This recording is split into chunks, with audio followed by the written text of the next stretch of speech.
Amy's obviously a big brand and has a lot of partnerships and associations with different sporting events and cultural festivals, etc. One of the key things that I think drove this campaign, or one of the key elements that I mentioned up front, is the use of social media. And you know, I can say here on behalf of the rest of the team that the activity that took place in social media, and particularly Facebook, there's a bit of conjecture as to how much credit the marketing team and the agency can take for that. And I can say now in this forum that we take no credit for the sexual tension between Rhonda and Ketut.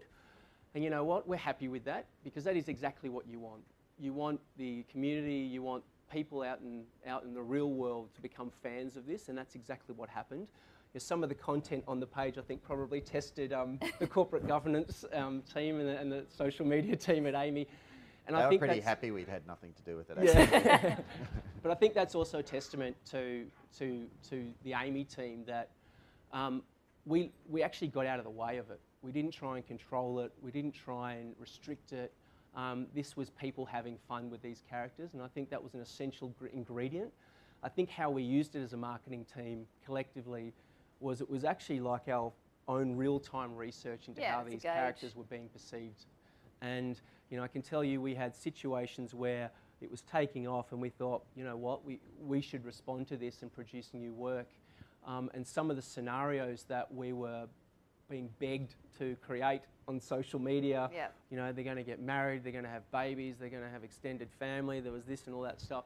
And some of the scenarios we were toying around with I think we in were development. We were in development before this hit, and we just went, oh, we're going to have to change and adapt, and also work really, really quickly, because I suppose this was kind of a real-time response. And I think the key here was like, yep, television starts it, which was great. I love it that an old school way of, or supposedly old school way, got into people's heads. But then Facebook and social media meant that we had to kind of respond in real time to everyone's love for it. So we had to really kind of do this. There was from here to kind of the next ad, I think we did in about 8 weeks, I think, Richard. So we redid scripts and thought we're going to have to do this. And I think that was a real first for kind of Amy. Yeah, I think the lucky thing was that we didn't have to do casting, so we had the cast already in place, so that saved us a lot of time. But yeah, it was 8 weeks from when we decided we were going to do another ad to when we went on air. It certainly wasn't a case of agency goes away in isolation for a period of time and comes back with a big ta-da. I think collectively we're all in the mix together, so working closely with Richard and his team. And we had a good feel for the characters by this stage and where they could go, and I guess having the real-time social media feedback, we had a fair idea of what would work and what wouldn't, because we were essentially being told on a daily basis. You know, and as I said before, you want these characters to be in the hearts and minds of the community, and you want them to love them and feel their joy and feel their pain. And this is a classic case. Mandy, who you will recognise, has other roles other than Rhonda, and she's an accomplished actress. She was appearing in the Kerry Packer How's That show at the time as well. For those of you that saw the series, when the actor playing Kerry Packer marched out of his mahogany office and gave her an absolute spray on her birthday and she burst into tears, it went nuts on social media in the sympathy for Rhonda. We did a partnership with Hamish and Andy, and this photo here is the highest ranking photo on their social media site. This guy was mobbed at Flemington. He looks happy there. I think he was a bit dishevelled by the end of the day, and he'd been groped and kissed and hugged and mauled by the end of the day, but he loved it. After a hard day in the commentary box, I like to relax, indulge in a few pleasures. I know you. You ginger hair like Rhonda, but you are a man, aren't you? Mr. Ling, not long. Mr. Ling, you have a long foot. Amy, proud sponsors of Channel 7's AFL Finals coverage. When we did that, we had to shoot it in an hour, and we had them already dressed at the agency, and we got to the MCG, and I think that's also when I realised this has gone beyond any expectation. We got out of the car, we were mobbed in a really, really nice way. Photos were taking, they were yelling out to Ketut, "You're a rock star." And And even as we went into the commentary box at Channel 7, there was a little kind of security man there who, as we walked past with Murty, said, under his breath went, "Rhonda is mine." And it's kind of like, it's kind of this thing which you go, it's amazing to have a cultural kind of effect like this. Yeah. And I think the cool thing about that sort of spot was it was filmed on Friday night, and on Saturday night it was on air. So, you know, Channel 7 were really great in helping us facilitate that. We did it before the game, and it was amazing that we were able to turn that around so quickly as well. Shot it in an hour. So that was, for those of you who don't follow AFL, that the guy was Cameron Ling, who is a premiership captain for Geelong, recently retired. He's one of the Channel 7 commentary team. And I think Murty did that, in 2 takes? Oh, she's amazing. Yeah, she's amazing. She wanted to ad-lib about his hairy back, and she goes with it. They both go with it. They're pretty amazing. And there was another version with Dennis Cometti. I didn't quite see the reason for that free kick. What do you think? Remember, Dennis, eyes on the ball.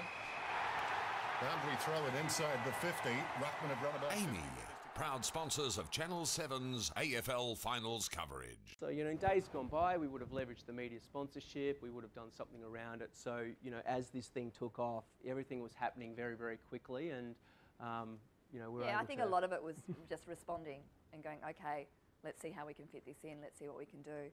So it was an ever kind of evolving thing, and it was always about public response to it as well. There's 2 questions that we get asked all the time. Okay, great, yeah, I can see it on Facebook, the campaign's gone nuts, understand Rhonda, all the rest of it, but what did it do for Amy? What did it do for the core objective? Because ultimately, we're all employed to sell insurance and, you know, promote the value of the Amy brand. So, over to you, Richard. We've got some results. Look, unfortunately, I can't share all the really hard results around how many quotes it generated, how many sales, because it's sensitive information. But needless to say, we wouldn't have made 4 Rhonda ads without it being good for the bottom line as well. And, you know, I'm continually pressured to make more Rhondas. Nothing's as good as Rhonda anymore.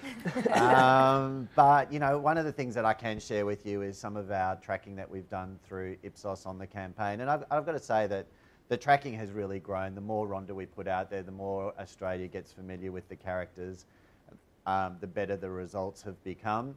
You know, things that we see against the norm, you know, we see consideration at 22% versus a norm of 13%. So, that, you know, these are numbers that, you know, I've never seen in any of either my campaigns, and hopefully will again sometime, but, you know, Rhonda's shadowing everything at the moment. In terms of the brand linkage, I mean, Ipsos say that they don't see numbers this big rarely ever. So, you know, 79% brand linkage of people actually understanding that this campaign is an Amy ad and being able to correctly brand it. Again, huge number. I've never really seen it before in my career, but, you know, it's great to have on your CV. And one of the things that I can say was directly attributed to the advertising was the increase in claim assist downloads. We'd actually had the app available for 3 or 4 months prior to the campaign launching, and it was sitting around, you know, pretty steady. There was actually not a lot of activity of people just discovering it on its own. So come grand final day and the ad launching, the amount of app downloads just went through the roof. And it was actually incredible of how many people were downloading the app, considering that the app is really only of use to an Amy customer. So if you're not an Amy customer, you're probably not going to download the app.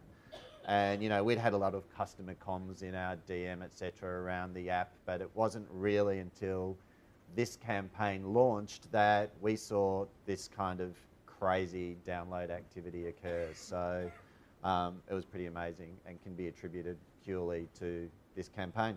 The other question we get asked is what next, and Richard alluded to it, that Rhonda. Rhonda represents one pillar of the brand, so, you know, it's a tension with us, is that, you know, how do we use her, when do we use her, but we can reveal a sneak peek today. I can reveal there is going to be one more Rhonda. And, you know, there's always that concern from all of us up here is how do we do another Rhonda without jumping the shark? And making it as good as, at least as good as, but hopefully better than the last campaign. And we actually spent 2 days shooting last week, and there's a sort of sneak peek of what's to come. But yeah, there is going to be some more Rhonda in the future. So we're really excited about it. It was a lot of fun shooting it. It was amazing, yeah. Lena and I laughed. Actually, the director told us off for laughing too much, so we generally found that's a good sign that we're going to get a good result from it. So we're actually really looking forward to it. We're all shitting ourselves because we haven't seen the offline yet, but we're all I'm not waiting. shitting myself. I think it's great. No, I want to see it.